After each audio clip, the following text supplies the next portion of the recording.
All right. So before we get to the main topic for this week, I just wanted to show you all this article that was published right after our call last week. And if you remember last week, we discussed statin drugs versus niacin therapy for cholesterol reduction and the science behind both and which is better and what you should do. So if you haven't seen that video, head back to the channel, YouTube channel, and check that out. A lot of good info there.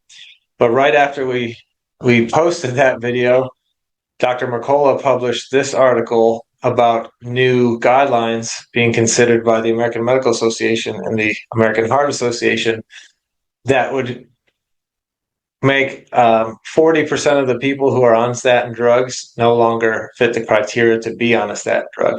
So whether or not that these guidelines are accepted, which it'll be interesting to see if they are, because again, statins are the highest selling class of drugs in history. And so if they all of a sudden slash the number of people in the US who need to take them by 40%, that wouldn't be good for business.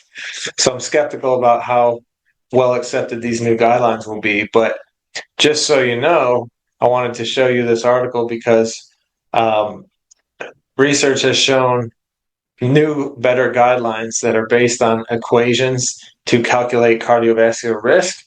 The latest equations that are the best and better than previous equations say that 40% less people should be on statins than they are right now. And so, again, that research can be seen here. Let me switch screens to show you quickly. So this is the paper in the Journal of the American Medical Association Internal Medicine.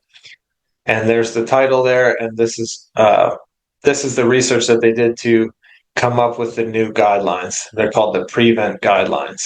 So you can Google that paper if you like and read more about it, or you can read Dr. Mercola's article. So wanted to bring that to your attention because we've talked a lot about statin drugs and their dangers, and we've provided you with other options in terms of what strategies can I implement to lower my cholesterol if it is high and I'm concerned about it.